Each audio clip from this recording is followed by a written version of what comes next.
Hello everyone, welcome to edu plus academy. আমি ইমন কল্যাণ ঘোষ। আজকে আবার একটা নতুন ভিডিও, এবং এই ভিডিওতে আমরা ডিটেলসে আলোচনা করব রেলওয়ের আপকামিং একটা ভ্যাকেন্সি, যেটা হচ্ছে এনটিপিসি 2024। তোমরা জানো যে রেলওয়েতে যে অ্যানুয়াল ক্যালেন্ডার পাবলিশ করেছিল রেলওয়ের তরফ থেকে, সেই ক্যালেন্ডার অনুযায়ী প্রতিনিয়ত কিন্তু তারা যেরকমভাবে শিডিউল করে দিয়েছিল, সেই শিডিউল অনুযায়ী প্রতিনিয়ত কিন্তু ভ্যাকেন্সি টাইমলি আসতে চলেছে।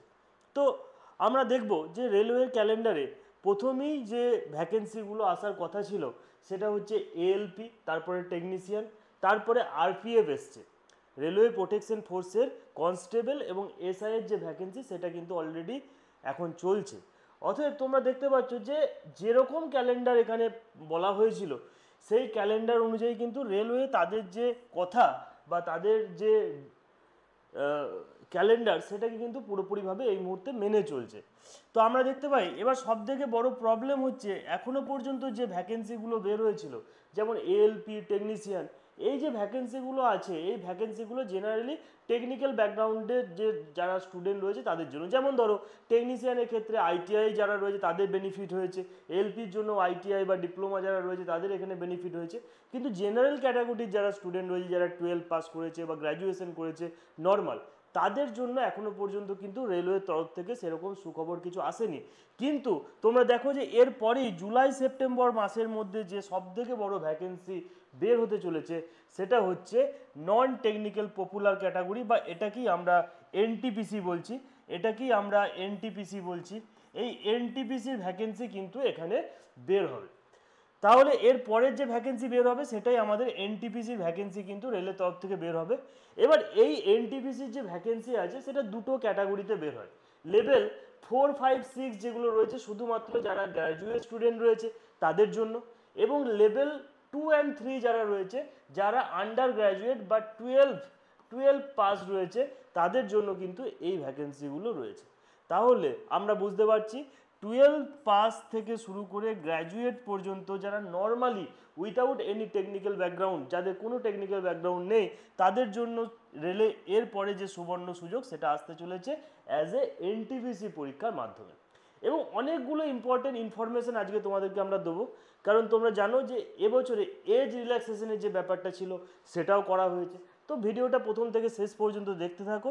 আশা করি এনটিপিসি সম্পর্কে অনেক যে সমস্ত ডাউট তোমাদের রয়েছে, এক্সাম প্যাটার্ন থেকে শুরু করে টেন্টেটিভ ভ্যাকেন্সি কত হতে পারে, বা আরও কী কী প্রসেস রয়েছে এই পরীক্ষার, সমস্ত জিনিসগুলো, 12 পাসে কী কী পোস্ট আছে, গ্র্যাজুয়েশনে কী কী পোস্ট আছে, সেই সমস্ত জিনিসগুলোকে নিয়ে আমরা আজকে এই ভিডিওর মধ্যে আলোচনা করব। তো চলো যাওয়া যাক প্রথম স্লাইডে। এই যে বললাম এনটিপিসির যে পোস্ট সেগুলোর মধ্যে কী কী থাকে, যেমন আমরা দেখলাম এএলপি বের হয়েছে। এএলপিতে আমরা জানি assistant loco pilot, as a যারা ট্রেন চালাচ্ছে তাদের। টেকনিশিয়ান মানে যারা বিভিন্ন লোকোমোটিভ সেক্টরগুলো যেগুলো রয়েছে, বা যে সমস্ত অ্যাজ এ টেকনিশিয়ানের যে কাজ, সেখানে গিয়ে যারা কাজ করবে অ্যাজ এ ইলেকট্রিশিয়ান, ফিটার, এই সমস্ত ডিপার্টমেন্টের লোকরা কাজ করছে। কিন্তু এই যে লেভেল 2 থেকে লেভেল 6 পর্যন্ত যে ভ্যাকেন্সি 12 পাস এবং গ্র্যাজুয়েশন পাসের মধ্যে রয়েছে, সেগুলোতে দেখো কী কী আছে। যেমন junior clerk cum typist, accountant clerk cum typist, junior time keeper, train clerk, commercial TT, ঠিক আছে, কমার্শিয়াল কাম টিকিট ক্লার্ক, তো goods guard, senior commercial cum ticket clerk, senior clerk, এই সমস্ত যে সমস্ত ভ্যাকেন্সিগুলো রয়েছে তোমরা নাম দেখতে পাচ্ছ, সেই সমস্ত জিনিসগুলো কিন্তু আমাদের অ্যাজ এ এনটিপিসির মাধ্যমে এখানে আসতে পারে।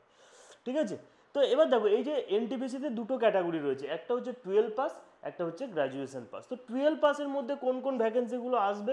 12 পাসের মধ্যে আমাদের যে যে পোস্টগুলো রয়েছে সেগুলো হচ্ছে, দেখো এখানে টোটাল 5টা পোস্ট রয়েছে 12 পাসের মধ্যে। এই 5টা পোস্টের মধ্যে কি আছে? Junior clerk cum typist, accountant clerk cum typist, junior time keeper, train clerk, commercial cum ticket clerk, এই যে ভ্যাকেন্সিগুলো রয়েছে। এবং 12 পাসে এই যে ভ্যাকেন্সিটা তোমরা দেখতে পাচ্ছ, একটা অ্যাপ্রক্সিমেট ভ্যাকেন্সি। এটা অ্যাপ্রক্সিমেট আমাদের এই যে ভ্যাকেন্সিটা রয়েছে 10,000-এর কাছাকাছি একটা ভ্যাকেন্সি কিন্তু এবছরে আসতে পারে। এটা আমি বলছি না যে আমি এটা 100% ট্রুই হবে, আসবেই এটা। তো এটা আসতে পারে অ্যাজ পার বিভিন্ন আরটিআই করার পর এই সমস্ত ডাটাগুলো এখান থেকে বেরিয়ে এসছে, ঠিক আছে। তো এবার তোমরা আবার কেউ কমেন্ট সেকশনে বলো না তো আপনি নিজেই ভ্যাকেন্সি তৈরি করছো, আমি তৈরি করিনি, এটা বিভিন্ন আরটিআই করার পর যেগুলো এসছে সেটা থেকে বলা হচ্ছে। এবার দেখো এই যে 12 পাস যে ভ্যাকেন্সিগুলো রয়েছে তার মধ্যে দুটো জিনিস আমাদেরকে মাথায় রাখতে হবে, কি আমি 12 পাস করলেই আমার এটা হয়ে যাবে, না আরও তার সঙ্গে কিছু কিছু জিনিস এখানে লাগবে। দেখো জুনিয়র ক্লার্ক কাম টাইপিস্ট এই যে ভ্যাকেন্সি আমাদের এটা রয়েছে, এই ভ্যাকেন্সিতে কি বলছে 12 পাস হতে হবে, এবং তোমাকে কিন্তু 12 পাসে 50%-এর নিচে যদি মার্কস থাকে তাহলে কিন্তু এখানে তুমি এলিজিবল নয়। 12 পাস কিন্তু নট লেস দেন 50%, 50%-এর বেশি কিন্তু এখানে মার্কস তোমাদের থাকতে হবে। 2 নম্বর জিনিস সব থেকে ইম্পর্টেন্ট যেটা এখানে হচ্ছে টাইপিং টেস্ট রয়েছে। টাইপিং টেস্ট তোমাদের এখানে ইংলিশে অথবা হিন্দিতে তোমাদেরকে টাইপিং টেস্ট দুটোর মধ্যে যে কোনো একটাই তোমাদেরকে টাইপিং টেস্ট করতে হবে। এজ লিমিট কি আছে, 18 থেকে 30 বছর বয়স পর্যন্ত এখানে এজ লিমিট রয়েছে। এবার দেখো এজের যে রিল্যাক্সেশন, এবছরে কিন্তু এজ রিল্যাক্সেশন কি হয়েছে, 3 ইয়ার্সের এজ রিল্যাক্সেশন এখানে দেওয়া হয়েছে। তার মানে কি যারা জেনারেল ক্যান্ডিডেট যারা রয়েছে তাদের এখানে এজটা কি হয়ে যাবে, 33 বছর হয়ে যাবে। এই সমস্ত পোস্টগুলোতেই 33 বছর এখানে এজ হয়ে যাবে। এবার যারা ওবিসি আছো, ওবিসিরা জেনারেলি এটা 33 বছর পর্যন্ত পায়, তাহলে 33 + 3 এখানে 36 বছর হয়ে যাবে। এসসিরা 35 পায়, 35 + 3 তাদের জন্য 38 হয়ে যাবে। তো এটা তো যারা যা আছে তার সঙ্গে +3 ইয়ার্সের যে এজ রিল্যাক্সেশন ক্যাটাগরিতে সবাই কিন্তু এটা তোমরা এখান থেকে পাবে, ঠিক আছে। এবার দেখো accountant cum clerk same qualification, 50%-এর ওপর 12-এ মার্কস থাকতে হবে, ইংলিশে টাইপিং জানতে হবে। তারপরে জুনিয়র টাইম কিপারে যেটা রয়েছে সেখানেও কিন্তু ইংলিশে টাইপিং জানতে হবে। এবার দেখো অনেকের মনে হতে পারে যে স্যার বা দাদা যে এই যে পোস্টটা রয়েছে এই পোস্টে কিন্তু আমরা টাইপিংটা হয়তো আমাদের অতটা আমরা মানে কমফোর্টেবল নয়, টাইপিং বাদ দেবো। তাহলে তোমরা যদি টাইপিং বাদ দাও তাহলে তোমাদের কাছে দেখো দুটো পোস্ট রয়েছে, 10 clerk and commercial cum ticket clerk যেটা রয়েছে, এখানে কিন্তু কোনো টাইপিং লাগছে না, কিন্তু অবশ্যই তোমাদেরকে এইচএসে 50%-এর ওপর তোমাদের মার্কস থাকতে হবে, তাহলেই তোমাদের এটা এলিজিবল হয়ে যাবে, ঠিক আছে। তাহলে এই দুটো এই যে বাকি পোস্টগুলো রয়েছে আমি তোমাদেরকে ডিটেলসে বোঝালাম যে এদের এদের যে কোয়ালিফিকেশন কী আছে এবং আর কি কি টাইপিং টেস্ট কোথায় কোথায় লাগবে আর কোথায় লাগবে না, ঠিক আছে। এটা হয়ে গেল আমাদের 12 পাস। এবার দেখো গ্র্যাজুয়েশন পাসে যে যে পোস্টগুলো রয়েছে সেগুলোর মধ্যে দেখো এই যে যে পোস্টগুলো এবং সব থেকে ইম্পর্টেন্ট বড় বড় পোস্ট এবং হাই স্যালারি, একদম স্যালারি তোমরা জানো যে সেন্ট্রাল গভর্নমেন্টের গ্র্যাজুয়েশন লেভেলের কোনো একটা চাকরি তোমরা যদি করো সেখানে স্যালারি কী লেভেলের হতে পারে।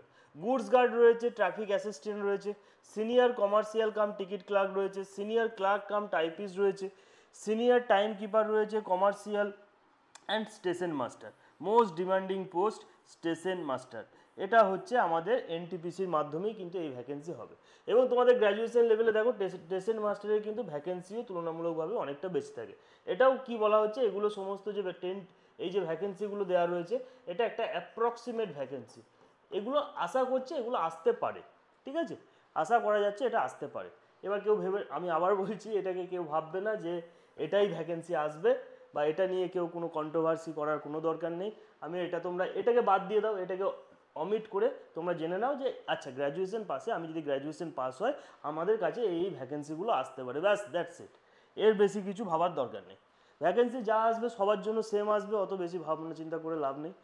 এবার দেখো এই জিনিসটাতে কি হচ্ছে, তাহলে টোটাল যে শুধুমাত্র গ্র্যাজুয়েশন পাস, এই গ্র্যাজুয়েশন পাস হয়ে গেলেই হয়ে যাবে কিনা সেটা আমাদেরকে দেখতে হবে। তো হ্যাঁ, এই যে পোস্ট যেটা আমাদের রয়েছে এডুকেশনাল কোয়ালিফিকেশান যেটা রয়েছে সেটা হচ্ছে ডিগ্রি হতে হবে, মানে গ্র্যাজুয়েট হতে হবে, যে কোনো স্ট্রিমে তোমরা হতে পারো, কোনো অসুবিধা নেই। মিনিমাম 18 বছর থেকে 33 বছর পর্যন্ত এদের যে এজ লিমিট সেটা রাখা হয়েছে, 3 বছরের এবছরে কিন্তু ছাড় সবতে পাবে। এবার দেখো সবগুলোতেই গ্র্যাজুয়েশন আছে, সবগুলোতেই গ্র্যাজুয়েশন আছে, কিন্তু সিনিয়র ক্লার্ক কাম টাইপিস্ট এই যে পোস্ট এখানে রয়েছে এখানে কিন্তু তোমাদের টাইপিং টেস্ট আছে, এখানে শুধুমাত্র তোমাদের এখানে টাইপিং টেস্ট আছে, তাছাড়া অন্যান্য পোস্টগুলোতে এখানে টাইপিং কিছু নেই। মানে গ্র্যাজুয়েট লেভেলের সিনিয়র ক্লার্ক কাম টাইপিস্ট যে পোস্ট রয়েছে সেখানেই শুধুমাত্র এখানে টাইপিং আছে। আচ্ছা এই জিনিসগুলো এবার আমরা ডিটেলসে একটু জেনে নিই যে এজ রিল্যাক্সেশনের যে ব্যাপারটা বা এজ রিল্যাক্সেশনের যে ব্যাপারটা রয়েছে সেটা আমাদের এখানে কি রয়েছে। দেখো এজ আন্ডার গ্র্যাজুয়েট পোস্ট মানে 12 লেভেল পর্যন্ত যে পোস্টগুলো ছিল তার জেনারেলি এজ থাকে কত, 18 থেকে 30 বছর। 18 থেকে 30 বছর। কিন্তু এবছরে সমস্ত জেনারেল এবং ইএসডাব্লিউর জন্য কি এখানে কি রয়েছে, আমাদের 3 বছরের ছাড় রয়েছে।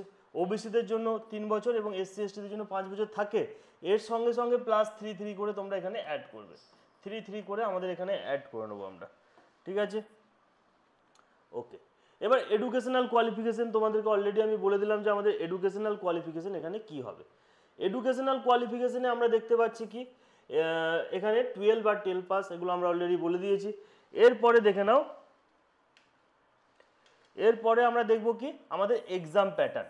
এক্সাম প্যাটার্ন কি আছে, এই যে এক্সামের যে সিলেবাস, জেনারেলি আমাদের দুটো স্টেজে এখানে পরীক্ষা হবে। একটা হচ্ছে সিবিটি 1 সিট, এক সেকেন্ড, দুটো স্টেজে আমাদের এখানে পরীক্ষা হবে। একটা হচ্ছে সিবিটি 1 এবং একটা হচ্ছে সিবিটি 2। এই যে সিবিটি 1 যে পরীক্ষা এখানে হবে, তোমরা দেখে নাও ডিটেলসে, ভালো করে বুঝে নাও ব্যাপারটা। প্রথমেই তোমাদেরকে কি করতে হবে, সিবিটি 2 এ যাওয়ার জন্য তোমাকে সিবিটি 1 তো ফার্স্ট কোয়ালিফাই করতে হবে। এবার দেখো সিবিটি 1 এ আমাদের কি কি দেওয়া হচ্ছে। সিবিটি 1 এ টোটাল আমাদের 100 নম্বরের মধ্যে পরীক্ষা হবে, 90 মিনিট সময় থাকবে। সিলেবাস কি আছে, মানে কোন কোন জিনিসগুলো আমাদেরকে এখানে পড়তে হবে। দেখো জেনারেল অ্যাওয়ারনেসের মধ্যে এখানে তোমরা জেনে নাও যে আমাদের জিকে টোটাল যেখানে হিস্ট্রি, পলিটি, জিওগ্রাফি, ইকোনমিক্স, এই জিনিসগুলো তো আমাদের এখানে পড়তে হবে। তার সঙ্গে সঙ্গে কারেন্ট অ্যাফেয়ার্সটাও আমাদের এখানে পড়তে হবে, ঠিক আছে। এবং স্ট্যাটিক জিকে এগুলো আমার কি হচ্ছে, এই সমস্ত জিনিসগুলো আমার জিকের মধ্যে পড়ছে। তার সঙ্গে সঙ্গে ফিজিক্স, কেমিস্ট্রি অ্যান্ড বায়োলজি, এই তিনটে জিনিসকেও আমাদের কিন্তু এই জেনারেল অ্যাওয়ারনেসের মধ্যেই পড়ছে। মানে জিকে প্লাস জিএস মিলিয়ে সব কিছু মিলিয়ে এখানে টোটাল আমাদের কি থাকছে, 40 নাম্বার থাকছে, 40 নাম্বার এখানে থাকছে। তারপরে ম্যাথমেটিক্সে টোটাল 30 নাম্বার থাকছে এবং রিজনিংয়ে থাকছে 30 নাম্বার। তাহলে ম্যাথ এবং রিজনিংয়ে 30 আর জিকেতে আমাদের 40, টোটাল আমাদের কত হয়ে যাচ্ছে, 100 নাম্বারের পরীক্ষা হচ্ছে। সময় কত থাকছে, 90 মিনিট। এটা হচ্ছে আমার এখানে সিবিটি 1, একদম সিম্পল ব্যাপার। নেক্সট দেখবো যারা সিবিটি 1 কোয়ালিফাই করে দেবে, মেনলি এই যে সিবিটি 2 এর যে সিলেবাস বা প্যাটার্ন তোমরা দেখতে পাচ্ছ, এর ওপর বেস করে কি হচ্ছে তোমাদের সিলেকশন হবে। তাহলে কি হচ্ছে, সিবিটি 2 এর যে পরীক্ষাটা হবে সেটা কিন্তু 120 নম্বরের পরীক্ষা হবে এবং টাইমটা কিন্তু একই আছে, 90 মিনিট এখানে টাইম থাকবে। অবশ্যই এখানে কিন্তু নেগেটিভ মার্ক আছে, 1/3 কিন্তু এখানে নেগেটিভ মার্ক রয়েছে। জেনারেল অ্যাওয়ারনেস একই জিনিস বলবো, জেনারেল অ্যাওয়ারনেস 50 নাম্বার, ম্যাথ এবং রিজনিং 35 করে 70 নাম্বার, টোটাল 120 নাম্বারের এখানে পরীক্ষা হবে। ক্লিয়ার? তাহলে সিবিটি 1 হবে, সিবিটি 2 হবে। এরপরে বিভিন্ন পোস্ট যাদের টাইপিং টেস্ট রয়েছে তাদের টাইপিং টেস্ট হবে, ডকুমেন্ট ভেরিফিকেশন হবে অ্যান্ড সিলেকশন হবে। এই তো ছিল প্রসেস, এটাই হচ্ছে প্রসেস। এবার এটার জন্য তোমাদেরকে কি করতে হবে, এই সিলেবাসটাকে ভালো করে জেনে নাও। তোমাদের যদি লক্ষ্য থাকে যে রেলে আমরা চাকরি করব, সেন্ট্রাল গভর্নমেন্টের একটা চাকরি করব, এর থেকে ভালো, এনটিপিসি থেকে ভালো পোস্ট আমার মনে হয় না কিছু আর হবে।